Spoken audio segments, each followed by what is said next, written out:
Hello everyone, welcome back to Manisha and Dolly vlogs. तो कहिए कैसे हैं आप सब। तो जी आज मैं अपने मंदिर की डीप क्लीनिंग करने लगी हूँ। वैसे तो मैं सिर्फ वस्त्र वगैरह ही चेंज करती हूँ उनके, और अच्छी तरह कपड़ा वगैरह मार देती हूँ उस सारे कैबिनेट में।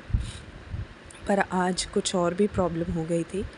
एक्चुअली सीलन के कारण, क्योंकि मौसम ऐसा चल रहा है, तो पीछे दीमक सी लग गई थी दीवार में। तो आज सुबह ही मैंने नोटिस किया। एक्चुअली वो मंदिर से पीछे नहीं दिख रही थी मुझे, बट जैसे ही मैं कपड़ा उसको मारने लगी पीछे की तरफ, तो एकदम से मुझे वो जो एक लाइन सी बन जाती है दीमक की, वो दिख गई।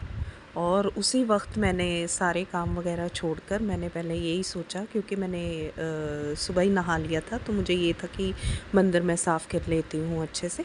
तो मैं फटाफट से अपने बर्तन धो रही थी, तो बर्तन फिनिश करके, क्योंकि मुझे ये होता है कि जो ये बाहर की तरफ मूर्तियाँ वगैरह पड़ी होती हैं, वो सारी मैं स्लैब पे धो धो के एक टॉवल के ऊपर बिछा के, साफ़ सुथरे टॉवल के ऊपर सारी मूर्तियाँ वगैरह वहीं रख देती हूँ धोकर, जो बाहर की तरफ होती हैं। और जो मंदिर के अंदर की तरफ होती हैं, उन सबको मैं एक चौकी बिछाकर उसके ऊपर टॉवल रख के सबको स्नान करा के मैं उनके ऊपर रख देती हूँ। और कुछ दिन पहले अवंशिका ने ही वस्त्र वगैरह चेंज किए थे। वो कह रही थी मैं राधा रानी को तैयार करूँगी अपने बिहाफ से। तो मैंने फिर सोचा चलो कोई नहीं, इसने अच्छी तरह कर दिया होगा। लेकिन जब मैंने सारा देखा, इसने तो हर चीज़ इधर उधर सब, जो मैं जहाँ रखती हूँ प्रॉपर वे से हर चीज़ को एक जगह बना कर रखती हूँ, कुछ अपनी जगह पे नहीं दिखा मुझे। और ये जो कैबिनेट है, ये एक्चुअली मेरी बुक्स और मंदिर का मिक्स कैबिनेट है। नीचे की स्लैब पे मेरी बुक्स होती हैं और ऊपर की स्लैब पे मेरा मंदिर का सामान होता है।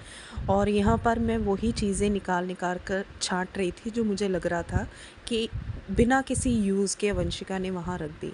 और आपको पता है कि क्लटर होता रहे एक चीज़ पे तो कितने दिनों से हाथ नहीं जा रहा था। तो वैसे तो हम लोग कपड़ा वगैरह मार देते हैं, जैसे ही हम लोग धूप वगैरह देते हैं सुबह के टाइम, तो हम सारा यूजुअली नॉर्मली वो कपड़ा फिर भी हम लोग एक तरफ से मार देते हैं। लेकिन जो एक डीप क्लीन होता है, वो तो मैं ऐसे ही करती हूँ। सारा मंदिर मैं उठा के एक चादर बिछाई होती है मैंने साफ़ सुथरी, उसके ऊपर रख देती हूँ। फिर मैं नीचे बैठ के अच्छी तरह एक एक चीज़ को कपड़े से साफ़ करती हूँ। और यहाँ पर मैंने वो खिसकाना था और मैं ढूंढ रही थी कि कोई पोंछा लेके आऊँ, ताकि वो आपको दिख भी रही होगी पीछे की तरफ वो लाइन सी बनी हुई।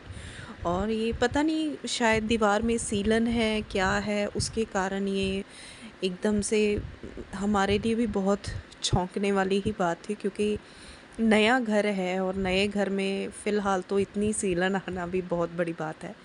तो जस्ट 2-3 इयर्स ही हुए हैं अभी, और ये फ़र्स्ट टाइम ही इतनी, आप देख सकते हो सीलन कहाँ तक पहुँच गई है। तो बस मैं यहाँ पर कपड़ा वगैरह ढूंढ रही थी, कोई साफ़ सुथरा पोंछा मुझे मिल जाए, ताकि मैं पीछे से अच्छी तरह पहले उसको सूखे कपड़े से मैंने सारा झाड़ दिया, क्योंकि होती तो मिट्टी है एक किस्म की। अभी मिट्टी ही लग रही थी, उसमें कोई कीड़ा वगैरह तो मुझे दिखा नहीं। और ये यहाँ पर मुझे तंग करता हुआ, क्योंकि इसको था कि मम्मा भागा दौड़ी कहाँ पर कर रही है, क्यों भाग दौड़ रही है, कभी इधर कभी उधर। फिर मैंने अच्छे से गीला टॉवल लेके आई, अच्छे से उसको सारी दीवार को मैंने पोंछ दिया, और नीचे तक सारी स्कार्टिंग वगैरह। और आज वैसे भी जब मैंने उसको पीछे करके रखा है कैबिनेट को, तो थोड़ी थोड़ी जगह छोड़ी है ताकि हवा क्रॉस होती रहे। और रियली बहुत ज़्यादा मेरे लिए एस्टॉनिश्ड मोमेंट था, क्योंकि एकदम से ऐसी हमारे कभी होती नहीं है। लेकिन चलो कोई बात नहीं, हो गई है तो फिर उसका हल भी तो निकालना मैंने ही है। तो मैंने फटाफट से फिर, अभी कैबिनेट तो इस तरफ किया ही था, तो पीछे से भी सारा झाड़ दिया और कपड़ा अच्छी तरह उसको पोंछ कर मैंने एक साइड पे पीछे करके लगा दिया। अब मैं यहाँ पर पोछा लगाने जा रही थी आगे की तरफ, फिर मैंने उसको हवा लगने दी पीछे की तरफ। तो मुझे ये था कि थोड़ी हवा घूम जाए सारी तरफ, और जो भी पीछे सीलन टाइप हो रहा है वो हट जाएगा। और यहाँ पर मैं अपनी चौकी के ऊपर मैंने एक कपड़ा सा बिछाया हुआ था, सॉरी पेपर। तो मैंने वही उतार दिया, और बस इस पे कपड़ा मार के मैंने जो वस्त्र वगैरह चेंज करूँगी सारे, पहले एक साफ़ पानी में डिप करूँगी, और फिर सारा कुछ मैंने जितने देवी देवता हैं सारे गंगा जल डाल के दूसरी तरफ मैं उनको उनमें से स्नान करवाती जाऊँगी। और बस यहाँ पर मैं अपने, ये मेरे छोटे कान्हा जी हैं और लड्डू गोपाल बिल्कुल ही छोटे से हैं, चांदी के हैं। तो मैंने इनको पहले उनके वस्त्र उतारे और जो धोने वाले वस्त्र हैं वो मैं सब कुछ एक साइड पे करती जाऊँगी। और फिर मेरे जितने देवी देवता थे मेरे मंदिर के अंदर, उन सबको मैंने अच्छी तरह वस्त्र वगैरह उतार कर फिर मैंने उनको स्नान के लिए डालती गई अपने मग में, जो भी मैंने टब रखा हुआ था। और ये बेसिकली मेरे मंदिर के लिए ही होते हैं दोनों टब्स, या मैं इसमें आटा ही गूंथती हूँ बस, और इसमें कोई काम नहीं होता है मेरा।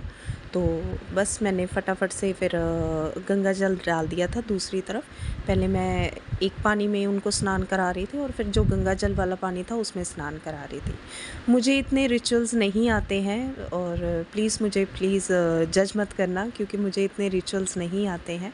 और एक्चुअली मैं सिख फैमिली से बिलोंग करती हूँ, और बट जो भी सीखा है अपनी सासू माँ को देखकर सीखा है, और जो भी है यहाँ पर अपने घर में आके ही सीखा है मैंने, और अभी तक सीख ही रही हूँ, और जैसा भी है।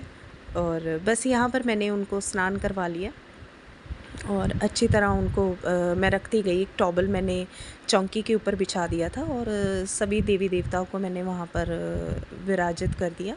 और फिर मैंने सारा कुछ उन अच्छी तरह जो मुझे लग रहा था, क्योंकि हमारे ना ये लॉबी ओपन है और धूल भी काफ़ी हो जाती है। आप देख भी सकते हो मंदिर के ऊपर इतनी धूल दिख रही है मुझे, तो मैं भी अभी वीडियो में ही देख रही हूँ। तब तो मैंने फटाफट से कपड़ा मार दिया था, इतना पता नहीं लगा मुझे। और मैंने सभी को स्नान करा के एक साइड पे वो टप वगैरह अपना कर दिया, और फिर मैं अच्छी तरह कपड़ा मारूंगी। और यहाँ मैंने देखा कि पीछे की तरफ अच्छी तरह नहीं बजा था, बट मैंने बाद में देख के मैंने मार दिया था। और ये एक मेरा छोटा सा ऑर्गेनाइज़र है, एक्चुअली लिया मैंने बुक्स वगैरह के लिए था, बट ये इतना स्टडी नहीं है, तो इसमें हल्की फुल्की ही चीज़ें रखती हूँ। और वैसे भी ये मेरे मंदिर के पास ही पड़ा रहता है। और इस बास्केट में माता रानी के कपड़े थे, ये मैंने बाद में देखा वंशिका ने वो चीज़ें थोड़ी सी संभाल कर रखी थी। और ये ड्रॉर्स रखे हुए हैं, ड्रॉर्स में मैंने अपने कान्हा जी के कपड़े रखे हुए हैं। और ये आइसक्रीम का एक डिब्बा था खाली, तो मैंने वो भी रख लिया। इसमें मैं सारे मुकुट्स वगैरह रखूँगी उनके, और सारे जो छोटे लड्डू जी के कपड़े हैं उनको एक साइड पे कर रही थी, और जो फेस्टिवल वाले हैं उनको एक साइड पे कर रही थी। तो हर चीज़ संभाल कर एक सेग्रीगेशन की तरह ही चीज़ें संभाल रही थी, और ड्रॉर्स के अकॉर्डिंग मैं रखती गई। सॉरी, मेरी आज आवाज़ थ्रोट के कारण बहुत ज़्यादा ख़राब है, तो थोड़ी सी डिस्टर्बेंस रहेगी, मुझे खांसी भी लगी हुई है। और यहाँ पर मैंने ड्रॉर्स को अच्छी तरह साफ़ कर दिया, और 3 ड्रॉर्स थे इसके, और तीनों ड्रॉर्स में मैंने अलग अलग सेक्शंस में कान्हा जी की ड्रेसेस रखती, क्योंकि राधा रानी और कान्हा जी की मोस्टली मेरी सारी ड्रेसेस मैचिंग ही होती हैं। और राधा रानी तो मैं रिसेंटली ही लेके आई थी, और जो जन्माष्टमी पिछले साल आई थी, अभी उनको साल हो जाएगा इस वाली जन्माष्टमी में। और बस यहाँ पर मैं, जो ये बॉक्स है एक्चुअली इसमें मैंने पहले सारा कुछ रखा हुआ था, बट आज मैं इसको डिस्कार्ड कर रही हूँ, क्योंकि मुझे लगा शायद ये ज़्यादा जगह वगैरह ले रहा है। और ये माता रानी की ओढ़नी थी और उनके बाल वगैरह थे, बट मैं अभी गर्मियों में नहीं लगाऊंगी, फेस्टिव सीज़न में मैं उनके बाल वगैरह लगा देती हूँ, श्रृंगार अच्छे से कर देती हूँ। अभी जस्ट उनको मैं माला वगैरह ही पहनाती हूँ गर्मियों में। और बस ये छोटा छोटा जो सामान था मंदिर का वो मैं संभालती गई। और ये जो 2 डिब्बियाँ आपको हरे रंग की दिख रही है, इसमें मैंने मंदिर की सारी मालाएं रखनी है। और जो छोटी छोटी डिब्बियाँ हैं उनमें मैंने, एक में कंगन रखे थे उनके, और एक में उनके सारे हार वगैरह थे, जो नग्स वगैरह लगे होते हैं जिनमें, जो एडी वगैरह के होते हैं, वो अलग से मैं लेती हूँ, जो फेस्टिवल्स में ज़्यादातर मेरे काम आते हैं, और मैं रूटीन में भी डाल देती हूँ। और बस मैं यहाँ पर ये सब कुछ समेट रही थी। और फिर यहाँ पर ये एक स्प्रे थी मंदिर के लिए, और जो डालने वाले हार वगैरह थे, मैंने श्रृंगार वगैरह वो किसी दिन आपको फिर से दिखाऊंगी कि श्रृंगार मैं कैसे करती हूँ उनका, और कैसे उनको तैयार करके हर एक चीज़ देखकर मैं रखती हूँ उनको, कैसे बहुत अच्छी तरह सजा कर उनको तैयार कर कर बिठाती हूँ। और यहाँ पर बस मेरा मंदिर साफ़ हो चुका था। और ये मेरे राधा कृष्ण, ये मैं एक्चुअली वृंदावन से लेके आई थी, और ये मेरे छोटे से लड्डू गोपाल, और ये मेरे ठाकुर जी और राधा रानी जी, और आज इनसे भी मिल लीजिए आप। और ये मेरी माता रानी, और पीछे मेरे लक्ष्मी जी और गणेश जी और शिव परिवार है, शिव जी भी है और ये मेरे साईं बाबा। और बस इनको देख के ही मैं अपने मम्मी पापा को याद कर लेती हूँ। और बस मैंने सारी चीज़ें अच्छे से उनकी प्लेट वगैरह सब कुछ धो दिया था। बस यहाँ पर मैंने एक साइड पे वो भी रख दिया ऑर्गेनाइज़र, उसके नीचे ही मैंने चौकी रख दी। आगे चौकी उसके मंदिर के नीचे की रखी होती थी। और ये देखो मैंने यहाँ पर ये भी सेटिंग कर दी। बाय।